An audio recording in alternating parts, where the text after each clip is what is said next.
Great Ormond Street appointment, 20th of May, 13. So, today I was at Great Ormond Street Hospital, London, to see Mr Gill, one of the orthodontist within the maxillofacial and dental department. Just so that I could have my top brace adjusted and my bottom brace fitted. So that's quite exciting stuff, really. Just to see my treatment moving along in that. Usually you'll hear me talking about my dad coming to my appointments with me.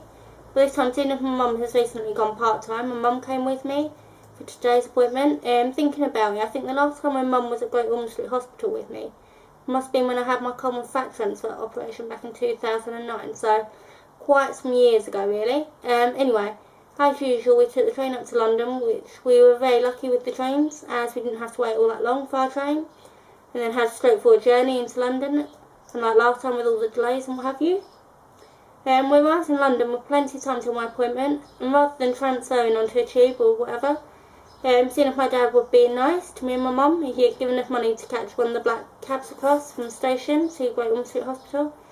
I must admit that brought back a lot of memories for me, as this is how we used to always travel to the hospital when I was younger. We haven't actually done it for quite a while, so it's nice to do it again, to be honest. We arrived at Great Ormond Street Hospital, still with plenty of time to my appointments. Me and my mum decided we would go to the cafe to get a drink before going down to the maxillofacial and dental department for my appointment. However, due to the work still being performed on the hospital, we was unable to get to the cafe, as it's all behind all the boarding. So we decided just to go straight down to the maxillofacial and dental department, just sit and wait for my appointment and grab a drink from somewhere after the appointment. To be honest, it's quite quiet in the maxillofacial and dental department, and even when there were a few other children and their parents waiting, they weren't really waiting for long before they're called through. And then it wasn't long again before they were walking out after making their next appointment. So this meant I was seen a little earlier, one of the bonuses of arriving early, and the hospital is running early as well. The appointment started off the same, in all fairness, being called through by one of the dental nurses who I recognise, and I get called through by her quite a bit, really. Yeah, I've never actually picked up on her name. Anyway, moving on, I was led through to one of the rooms where Mr Gill was sitting waiting for me. Yeah, did the whole hello introductory thing of like, how are you, how have you been, that sort of thing, before I then took my seat on the dental chair and was prepped by the dental nurse.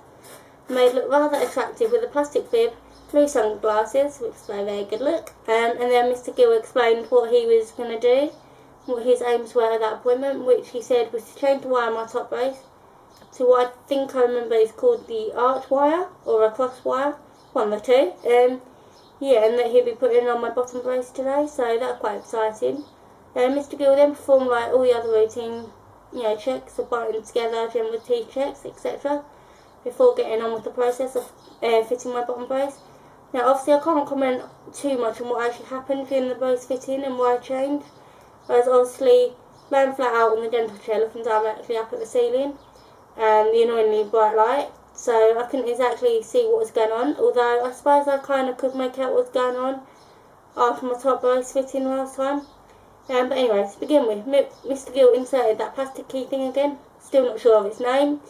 Yeah, basically what it does is just holds your mouth open and pulls your lips apart, so that it gives the orthodontist access to the back teeth as well as the front ones, and also keeps them dry during the process of braces being fitted.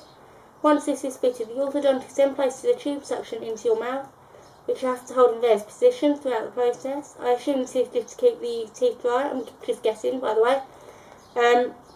Yeah, then they put the glue onto the teeth, and once this is done, I imagine this is when they fit the bracket, which is the stud bit that goes on the tooth. But yeah, to be honest, you can't really feel what's happening or going on, because it's not painful getting braces put on.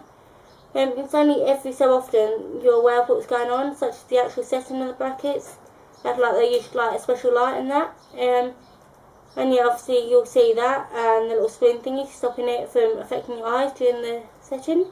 My right eye loves it and ends up watering all the way through the whole fitting.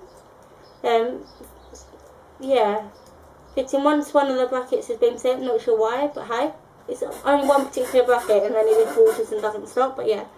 Once my bottom brace was fitted, the plastic thing was removed, which is always a nice thing to have control of your mouth again after about 20-30 minutes. Which all depends on how long your fitting takes. Yeah, the wire was then put through my bottom brace. Again, you can't really feel that, although you can't see what's going on, as you can sometimes see the wire, or just feel like a slight pressure. where they cut the wires to size, that sort of thing, but it isn't painful at all. Once this was done, the wire on my top brace was cut off, or cut out, whichever word you want to use. In honesty, I felt this, but only because there was like slight pressure. But I mean, it wasn't painful or anything like that. It just feels a bit tad weird. And then once it was completely removed, it was on to fitting my new wire, which I could see all that happening.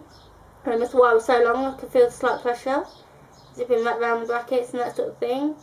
And then I could also feel again slight pressure as it had been cut to size. And that was it really. Yeah, to be honest, you don't really know what's going on, but in a good way, because it's not too painful and doesn't hurt at all. And you're only aware that they're on like once the whole fitting is completed, and your teeth just feel a little weird and tight, but still not painful or anything. You're warned of the brace feeling a little weird, as I feel like pulling your teeth for about a week, and to stick to soft food for around a week as well, which to be honest is easier to do as your teeth are still adjusting and getting used to the brace. I personally find for a few days or so that brushing the new brace can be a little sensitive, and just generally brushing lighter, but more frequently, but like just until I feel more normal again, and then just start brushing as normal. After the appointment, my bottom brace felt really weird, with just like a little sensation of it pulling my teeth, but wasn't painful or anything. In all honesty, my top brace felt normal and didn't feel weird or anything after the wire change. Yeah, my right eye had a good old water for a bit. Don't know why, but clearly didn't like the whole process, but hey. Yeah, then we headed back to reception and got my next appointment booked for 7 weeks' time. And then headed off to find a taxi back to the station to find a bite to eat before going home. Any questions, please feel free to ask, and I'll see you soon. Bye.